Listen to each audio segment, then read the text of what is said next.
day and good morning. Welcome to episode 4 of In the Heyday. I'm your host, Oliver Hayes, and I just finished up watching the Colorado Buffaloes take on the Australian Boomers, the Australian men's national team, to be specific, in a 2:30 a.m. Mountain Time affair, 6:30 local time, down under on the Buffs for a game exhibition tour to Australia. This was a third game and the only televised one, but I was up to watch it in the early mornings here in Boulder. And it was a fun one. The Buffs, they lost, but only by 6 points, losing 93-87. They played a 40-minute game, but split into quarters, four 10-minute quarters. So that was slightly different. But I was very impressed by the Buffs, specifically their effort from the very get-go. Their energy was there. They were diving on the floor. From the freshmen to the returners to the guys who've been there. Everyone was showing that Colorado culture, and that was very important just because Tad Boyle actually didn't even coach this game. He led his assistants. I guess he was letting an assistant take each quarter, according to the broadcast, but he wasn't even coaching. He was letting the assistants do the work, and his team was bringing the energy. They were moving the ball well. They still had 16 turnovers, which is above their average last year. That put them in the bottom 20 of Division I basketball, but obviously playing former NBA talent, current NBL talent, some up-and-coming top Australian talent. I think that I would have to guess at the average age of the Australian men's national team's roster, but the average player was quite a few years older than the average Buff. Of course, with the Buffs being mostly made of sophomores and freshmen, but I'd have to guess the average guy on the men's national team was probably 25, 26, 27, somewhere in there. So the Buffs, they were, definitely had way less experience, lacked the age, just in physicality. Even though the Buffs have some big dudes, some great athletes, you could just tell a lot, especially in the Boomers' drives, just how that grown man strength that they have, that they were able to get some calls. They shot 11 more free throws and drew 6 more fouls, and that kind of helped make a difference down the stretch when they kind of couldn't get their offense going. But yeah, no, the Buffs played really, really well. Showed a bunch of effort, bunch of energy. Like I said, they shot well. And yeah, there were some guys that really looked awful, but there were some guys that looked really fantastic, specifically Isaiah Johnson off the bench, true freshman. Sebastian Rancic, he looked to make the jump. Elijah Malone was solid. Barrington Hargis was solid. Jalen Holland, I thought he was good. Ian Inman showed some flashes, but there's some other guys. So, let's take a look at the box score, and we can look at the Australian team too, because I kind of want to talk about some of the talent. I know in my previews and stuff I talked about Dyson Daniels' little brother. He's only 17, but he's a projected lottery pick in next year's draft. So I expected him to get some run, but only 3 minutes.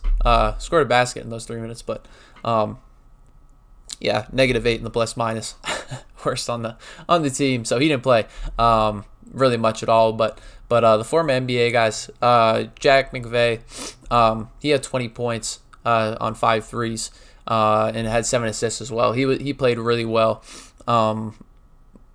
He started and really kind of got things going for the Boomers, especially because the Boomers shot 5 of 17 in the first half, 1 of 6 in the first quarter from the perimeter, and that really hindered their ability to kind of get things going. It allowed the Buffs to actually lead 44-43 because the Buffs played really, really physical, and like I said, they had energy and effort, and it showed. They looked like the better team for a lot of the game. It just a lot of the maturity of the Boomers stood out, I think, in this win. But Jack McVay, he had 20 and 7. Like I said, he was the best starter for the Boomers. But then off the bench, Jalen Galloway, he has only played NBL. He tried to make it with the Bucks. He signed a 2-way contract, I think, 2 seasons ago, but was waived before even the season starts. I don't even think he played G League. But he had a great game, 27 minutes off the bench, 16 points, hit 2 threes, 5 rebounds, 1 assist. And he got to the line. Only 5 free throw attempts, but drew a lot of fouls down the stretch. And yeah, him and McVay were really the two big contributors for for the Boomers. But across the board, I mean, guys are solid. Will Bangnay, the captain, he has some NBA experience. He was a force inside, especially in the second half. Got things going. Same thing with Xavier Cooks, former NBL MVP, even though he came off the bench. And you even look at Jack White. He has the most NBA experience of these guys. Still only like 30 games or something like that between Denver and Memphis, but plus 17, and he only had 9 points in 22 minutes, but 2 steals. All across the board, this team was solid and knew what they were doing. But the Buffs, they were able to turn them over 12 times. They didn't, like I said, the Boomers didn't shoot the ball too well. In the game, they ended up shooting 12 of 36 as they straightened out their shot in the second half, but 5 of 17 that first half, which really hindered them. They didn't shoot well from the free throw line. Despite having 11 more free throws, they only shot 67%. But yeah, just kind of overall, just down the stretch, like I said, just looked bigger and more complete. On the Buff side of things, though, what we really all care about, now that we kind of all have some context, Sebastian Rancic led the charge in the starting lineup with 16 points. He really got going in the first half. I think he had 11 points in the first half. So the Boomers kind of adjusted to him more in the second, especially from the 3-point line. After Sebi hit 2 threes in the first quarter. Or not, yeah, in the first quarter? First half? I don't know. First half, first quarter, I forget which. You'll have to look in the replay. But Sebi, he's come to play. He had 25 points in the Buffs' first exhibition against Hoop City, and people have been looking out for him. So, he's been making the jump that people are hoping for. Barrington Hargress, he hasn't necessarily scored as much as people have hoped, but I think that's just because he's really looking to get his teammates involved and make sure the offense is running smoothly. And the Buffs, they did have 16 turnovers, which obviously isn't a great number in 40 minutes. That's around what they averaged last year, which was bottom 20 in the NCAA across Division I basketball. But playing this older, more mature team with as many freshmen and only having a handful of practices, you kind of expect that the turnovers would be a little bit higher. So yeah, but Hargress, he had only one of the turnovers, which did come in the clutch. That did stink, but I'll show that a little bit later. But he had 5 assists before that and was really solid, and I think just his presence helps the Buffs move the ball in general, and I think he really makes a great impression on the freshmen because Isaiah Johnson, even though he had I think I talked about him, but he came off the in this podcast. I've recorded this a few times. I'm getting my things mixed up, but he had 19 points, was fantastic off the bench, brought a great spark. He looked like the best player, at least today. But he had 2 assists, and he got the ball moving. Felix Caceres had 2 assists, one of which in the Buffs comeback in the fourth that didn't come to fruition, obviously, but when the Buffs got within 1 late down the stretch, that came off Felix Caceres' assist to Jalen Holland. So a lot of the point guards were able to get the ball moving, but focusing more on Isaiah Johnson. He was able to get to the cup with ease. He knocked down 3 of his 4 3-point attempts. It was just all around solid. Missed 2 free throws, but got to the line 3 times, went 4 or 6. And was just all around great. And did that all in 19 minutes off the bench. So he was by far the most impressive. But after that, Elijah Malone, 10 points, team high, 7 boards. Didn't stand out in one way or another, but the fact that he put up 10 and 7 against a team that we knew was going to be taller after we knew that Hoop City and the Gold Coast Rollers were on the smaller side, on the kind of that low major to mid major type of talent that we know Malone is capable of dominating after seeing him last season. And so to see Malone, in his slimmer body, looking a little bit more mobile. Obviously still, not the best defensively, still has some work to do on the glass. And it helps that the Australian big men were kind of on the slower side, but he played well. He had 2 mid-range shots that were impressive. Got inside a little bit, and had 7 boards. So, all around solid for the most part. I was impressed by Jalen Holland, what he was able to contribute with 10 points and 4 rebounds, 3 steals. Which I think led the game, or at least tied. I think it was Owen Foxwell on Australia. But Felix Saris, even though he didn't show up too much, like I said, he had a clutch assist, and he has this great defense. And even Ian Inman, like he got into some foul trouble early, but he had some nice buckets, brought some impressive minutes, and it was really only John Manny, Josiah Sanders, Leonardo Van Ellswick, and Andrew Crawford that kind of struggled. By kind, I mean really struggled. Van Ellswick and Crawford and Manny didn't really look that comfortable at all. And we've kind of expected that to some extent. Crawford not as much with him having the redshirt year, but Leonardo Van Ellswick, we're thinking that he's probably going to redshirt, just given what we've known about him with his mobility and trying to get into his 7'1" body. And John Manny, with his rough year from Denver, we're still trying to figure out how he'd play. But he had 4 points. Brought some energy. I'm not sure how he's necessarily going to fit in, but really the big surprise in the opposite direction from Isaiah Johnson was Josiah Sanders, who had 4 turnovers. He had a clutch 3 as in that little comeback, his only basket. But yeah, he really struggled despite posting some decent stat lines in the first 2 games. He had like 14 points, like 5 rebounds, 3 assists, like something like that in the game against the Gold Coast Rollers, but struggled today mightily, and so that was kind of a disappointment. But obviously you guys want to see some highlights if you haven't watched the game already. So yeah, I'm trying to figure it out. I'm trying to figure out a way exactly to do this. So hopefully this works. But yeah, no, I mean the Buffs. The thing that stood out to me was just the ball movement and the fact that they have guys who can knock down shots. The Buffs, they ended up shooting. Oh my gosh, I just pulled the stats down. Let me pull them back up. What did they shoot from?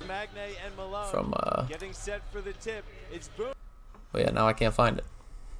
Anyway, they shot the 3 ball well. 44%. I knew it was 44%, but yeah, 44% from deep. And some of them were not even on the greatest of looks. I know Sebi hit some side-to-side pass threes, like just some, I have a clip right here. Like, a lot of times last year when the Buffs would hit threes, they'd have to come on inside-out threes. But there were a few times where the 3-pointers that the Buffs hit tonight came on kind of these side-to-side passes, which, of course, makes the perimeter a lot more dangerous and opens up drives for the Buffs. So it was impressive seeing that shooting stroke from Sebi, who hit the 3 threes, like I said, but some of the other players displayed that shooting stroke, specifically Isaiah Johnson. But, I mean, especially when guys were open, they were knocking out shots, and that was impressive. But looking more at Isaiah Johnson, specifically seeing what he was able to get done, these are some of his clips from the first half. But, I mean, he was wide open on this shot and knocked it down. Like I was talking about. Same thing on this one. I swear I had a clip of him hitting a floater to start this off. I guess not, but he played really good defense, took a charge there. I believe this next clip will be him getting a steal. I swear I had a clip of him going downhill. But anyways, he was getting to the rack with ease, had I think at least 3 or 4 different layups. It was just super, super impressive. His handle is really tight. He had no turnovers, like it said in the stat sheet. And he had only 2 assists, but yeah, he was solid. And he did it just in 19 minutes. He was plus 18 in a plus-minus category, which was the best of any player who stepped on the floor today. So that was beyond impressive. And, I just thought, he was solid. But yeah, looking a little bit more at Sebi, just kind of speaking to the 3-point shooting. This was a clip I just showed, but he was showing some effort. Had this little follow up in the first quarter. I know he had an and one in the fourth. Showed off a little bit more of his mid-range game, again downhill. But here was another example of a little pick and pop with Sebi, but more of a side-to-side action than inside out like we saw last year, like I was saying. So good to see action with him. And then Elijah Malone, his scoring with his jump shots today. These 2 shots, they were back-to-back, and then he missed a 3 right after. That kind of killed momentum. But these 2 shots, with what I've been talking about with him trying to develop his shooting, and Tad talking about developing everyone's shooting, but specifically Elijah's, along with a lot of the other returners. I thought those two clips were impressive. Elijah started the game off with an and one, and his 7 rebounds were the best thing that he contributed. As the Buffs won the rebound battle by 5. They were winning it by 7 entering the half, as they were winning by a point.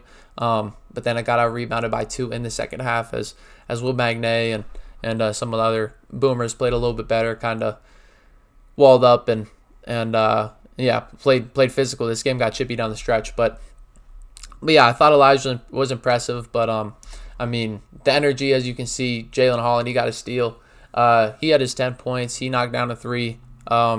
But Jack McVay, as you can see, he was getting looks like that all game. And if you zoom in, take a look at him, he was chirping at Sebi a little bit. And I think part of it was just Sebi messing with him. But as you'll see a little bit later, McVay's emotions kind of got the best of him, which helped the Buffs spark a little bit of a comeback when they went down 8 in the third quarter. And part of the reason they went out down 8 was because of Galloway, who had his 16 points. And he only hit 2 threes. This was one of them, but he was getting to the rim really well, getting calls and stuff like that. But this was right before the McVay play that I've been talking about this whole podcast. I thought just the hustle on this rebound was something else.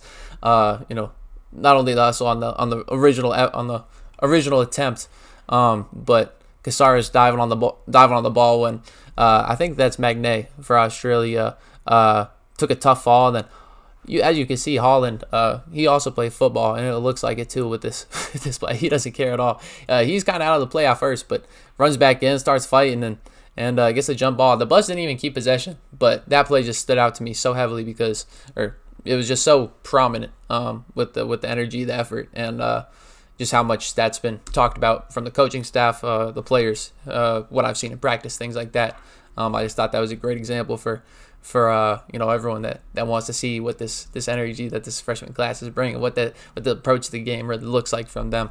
I thought that personified it. But this is the Jack McVay play I was talking about, where the Boomers were up 7, quick maths, and he had just missed a shot, and then he committed a technical foul after they looked at it after review. You can see for shoving John Manny, but then he commits a foul right after he shoves Manny. So he gives the Buffs 4 free throws. The Buffs only made 3 of them, but that sparked kind of a momentum boost, because you see right here he shoves Manny, and then Sebi drives and he gets the double whammy, and Manny has something to say, which was a little comical with Manny's only 20 years old, and I believe McVay is 28. So a decade difference, but I mean, Manny did step down, and I don't know. Yeah, I mean, the Buffs got their 4 free throws, only hit the 3, like I said, but that helped spark a little bit of a run. And they actually outscored the Boomers 13-6 to open the fourth quarter. And as you can see, after they were done chirping at each other and stuff, here was some of the downhill action that Barrington Hargress displayed. He got there, hit Josiah for his 1-3, and then on the next play, Casares, as I talked about, the one example that cut the game to 1. Made a nice play. Didn't even get inside the perimeter like I thought he did, but sees the hedge, spins off, and then is able to find open Jalen Holland in the corner, who knocks it down. And Australia calls a timeout after this, and stretched together some good plays. But it was really just these foul calls. I think they're all warranted. I think that is a foul on Jalen Holland. But it was just more so, kind of like I said earlier in this episode, that the Boomers being bigger and older and just having more experience kind of knew where to be. And even just on some of their and ones, they just kind of knew how to draw some contact. And this was a big basket right here by Sean McDonald. And that put the Boomers up by a little bit. But it was really frustrating because the Buffs were still sticking around after this McDonald and 1. The Boomers hit a free throw, and the Buffs hit a 3. I want to say it was Hargress hit a 3 right before this, which kind of sucks. But this is really the game-deciding stretch, in my opinion, or sequence, rather. I mentioned it with Hargress's 1 turnover that came in the clutch, and kind of obviously just this one play didn't cost them the game, but I believe for what the Buffs needed with the remaining time. They were able to cut it within 4 after this sequence again, and then not be able to come back. But I just believe they weren't able to have enough time after this possession. This possession, but then specifically these 2 possessions didn't go well. But yeah, Hargress is out of control, drives into 3 people. I think he was frustrated that the call that we just watched didn't go his way on the other end. McVay comes down, hits a 3. He's the one guy you don't want to see, and that's not necessarily Hargress' fault. Obviously, he's late getting down, but a live ball turnover leads to the guys trying to get back. Ranchik did the best that he could, and he was just too late on McVay, who was the most talented shooter tonight.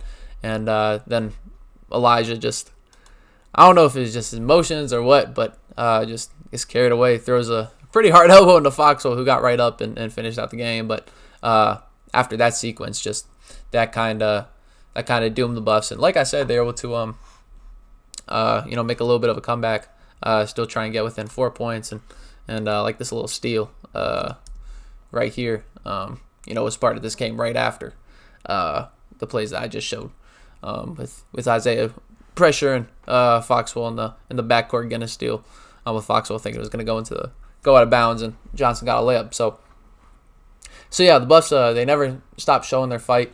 They showed a lot of heart today, and there were some good things, there were some bad things, but generally when looking, if you watch the game start to finish, but even just one quarter, you can see how much better I thought at least I thought the offense flowed in comparison to last year.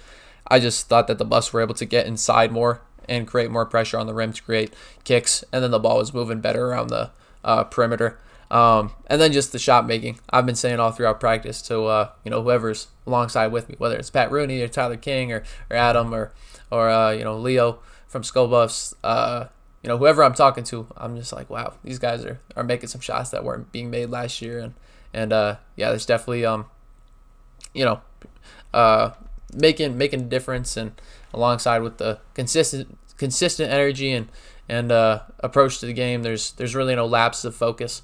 I thought, at least in this game, the only times where I was like, oh, I'm kind of worried was more so looked like kind of freshman angst or kind of getting down the stretch of this game like, oh shoot, we're in this one against some former NBA guys, top NBL talent, like we could really win this one, and I think the guys kind of pressed a little bit, but I think that's really all I could say at the moment. I mean, of course, with Taco Fawaz and Bangai Dak not playing, that was tough, and impacted the rotation, especially in the front court. But with them playing, especially with the athlete that Fawaz is, at his stature that I'm so high on, with his energy, that's just like the energy that was displayed in this game. I think that he would fit right in, like I've seen in practice. And obviously Bangai, I've yet to see him play with this crew due to his injury, but we know he's capable of. So and we're all hoping that he can make more of a jump. So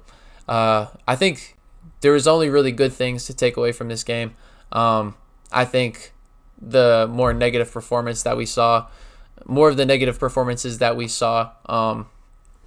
were kind of expected outside of the Josiah Sanders performance and maybe a little bit of the Andrew Crawford. But either way, like I said, just mostly good things. Didn't talk too much about the Gold Coast game or the Hoop City game, but as I mentioned earlier, those games were more against like low major, mid major type talent, because Hoop City, they're Australia's top training facility, but they didn't have a roster available, so I just assumed that it was kind of their top trainees that were college aged and NBL affiliated, so like NBL 1 type stuff. And then the Gold Coast Rollers, they're an NBL 1 North team, one of the top teams in that division, but their best player, at least against the Buffs, Preston Legasic, who had 20 points and 7 assists. I think the same stat line as McVay. He played D2 last year and averaged 16 points per game, and he was their best player. So, I was kind of thinking that, looking at the roster, seeing some of the former D1 guys on the Rollers, that they're kind of, comparable to some low major, mid major type of talent. But Buffs, after getting double-digit wins against both those teams, put up a valiant effort, shot the ball quite well. Didn't necessarily take care of it as much, but they won the rebound battle by 5. Against quite a physical team, and yeah, I think the turnovers could really just be attributed to these guys being young, not obviously still being the summer, quite early, it's the preseason, it's the off season, so still a lot of time for this team to get things clicking, and Australia, even though they did have some height, more so than the first games against Hoop City and Gold Coast. They press. They like to try and speed up the game and things like that. And so for the Buffs to only have 16 while turning the Boomers over 12 times was pretty impressive, while winning the rebound battle, shooting better from three-point land. Buffs shot 43% from the field. Yeah, that was nice to see. And then trying to see how many assists they had. Only 14, but 20 plus assists in the other games. So from what I've seen in practice and what we've seen in these games, at least from the reported stat lines and what we saw today, it seems like the Buffs are moving cohesively. It seems like they enjoy each other. It seems like there's a lot of fight. There's a great approach and attitude to getting better and wanting to win basketball games, and I think that has been displayed just almost every single time I see them, but it could have been displayed better with this fight against the Boomers, unless obviously it showed up in a win, like Sebi said after the game. But they did what they could, and I'm not sure how many teams across Division I basketball, how many teams in the Big 12 would even the top ones would necessarily have put up as good a fight against the Boomers. But this is all relative. All those things are hypotheticals. We can only take what we've seen from this game, and in my opinion, it was all really good. I know I'm rambling. I'm super tired, bro. I've been up for quite a bit. I don't even know. I'm so disoriented. I fell asleep after I went to the football practice yesterday.